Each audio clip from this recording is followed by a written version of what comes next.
Complete ಆಗಿ ಚುನಾವಣಾ ಆಯೋಗ ಬಿಜೆಪಿಯ ಏಜೆಂಟ್ ಆಗಿ ಕೆಲಸ ಮಾಡ್ತಾ ಇದೆ ಅನ್ನೋದು ಕಾಂಗ್ರೆಸ್ನ ಆರೋಪ. ಇದಕ್ಕೆ ಒಂದಿಷ್ಟು ಕಾರಣಗಳು ಕೊಡೋದಾದ್ರೆ, ಮುಖ್ಯವಾಗಿ ನೋಡಿ, ಚುನಾವಣಾ ಆಯುಕ್ತರನ್ನ ಆಯ್ಕೆ ಮಾಡುವಂತಹ ಸಂದರ್ಭದಲ್ಲಿ ಈ ಹಿಂದೆ ಸುಪ್ರೀಂ ಕೋರ್ಟ್ನ ನ್ಯಾಯಾಧೀಶರು ಇರ್ತಿದ್ರು, ಬಟ್ ಈಗಿಲ್ಲ.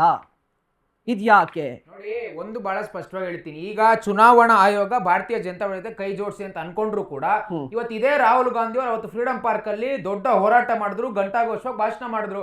ನಾವ್ ಹೇಳಿದ್ವಿ, ಸರಿನಪ್ಪ, ನಿಮ್ಮ ಹತ್ರ ಡಾಕ್ಯುಮೆಂಟ್ಸ್ ಇದೆಯಾ, ನಿಮ್ಮ ಹತ್ರ ಫ್ಯಾಕ್ಟ್ಸ್ ಇದೆಯಾ, ತಗೊಂಡೋಗಿ ಅಲ್ಲಿಂದ 5 ನಿಮಿಷ ಅಲ್ಲೇನು ಚುನಾವಣಾ ಆಯೋಗದ ಆಫೀಸ್ ಹೋಗಲ್ಲಿ ಅವ್ರು ಕೇಳಿರ್ತಕ್ಕಂಥ ಅಫಿಡವಿಟ್ ಗೆ ಡ್ರಾಫ್ಟ್ ಗೆ ಸಿಗ್ನೇಚರ್ ಹಾಕಿ ಡಾಕ್ಯುಮೆಂಟ್ಸ್ ಅನ್ನು ಕೊಡಿ ಅಂತಂದ್ರೆ ಇವತ್ತರೆಗೂ ಕೊಟ್ಟಿಲ್ಲ. ಎಲೆಕ್ಷನ್ ಕಮಿಷನರ್ ಆಫೀಸರ್ ಕೂಡ ಲೆಟರ್ ಕಳಿಸಿದ್ದಾರೆ, ನೀವೇನ್ ಹೇಳಿಕೆಯನ್ನು ಕೊಟ್ಟಿದ್ದೀರಾ ಅದಕ್ಕೆ ಅಟ್ಯಾಚ್ ಡಾಕ್ಯುಮೆಂಟ್ಸ್ ಅನ್ನ ಕೊಡಿ, ಇಲ್ಲ ಅಂದ್ರೆ ನಿಮ್ಮ ಮೇಲೆ ಲೀಗಲ್ ಆಕ್ಷನ್ ತಗೋತೀವಿ ಅಂತ.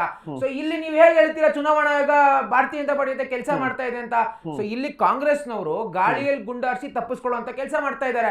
ನಾನು ನಿಮಗೆ ಬಹಳ ಸ್ಪಷ್ಟವಾಗಿ ಹೇಳ್ತೀನಿ, ಹಿಂದೆ ಕೂಡ Subrahmanyam Swamy versus supreme court judgment ಇರ್ಬೋದು, AIADMK versus supreme court judgment ಇರ್ಬೋದು, ಅನೇಕ ಜನ ಅಫಿಡವಿಟ್.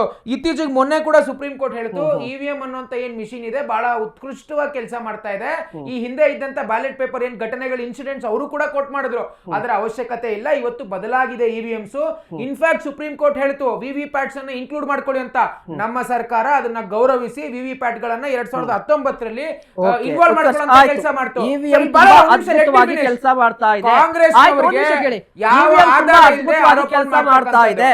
ಆಯ್ತು, ಲೋಕಲ್ ಬಾಡಿ ಎಲೆಕ್ಷನ್ ಅಲ್ಲಿ ಬ್ಯಾಲೆಟ್ ಪೇಪರ್ ಅನ್ನ ಬಳಕೆ ಮಾಡಿದ್ರೆ ಬಿಜೆಪಿಗೆ ಏನಾದ್ರು ಪ್ರಾಬ್ಲಮ್ ಇದೆಯಾ? ಬಿಜೆಪಿ ಪ್ರಾಬ್ಲಮ್ ಇದೆ. ಡಾಕ್ಟರ್ ಜಿ ಪರಮೇಶ್ವರ್ ಹೇಗೆ ಹೇಳಿದ್ರು ಆ ರೀತಿ ಕಾಂಗ್ರೆಸ್ನವ್ರು ಏನ್ ಮಾಡ್ತಾರೆ ಅಂತಂದ್ರೆ ಒಬ್ಬರೇ ಕುತ್ಕೊಂಡು 100 ಜನದ್ದು ವೋಟ್ ಹಾಕ್ಸ್ತಾರೆ.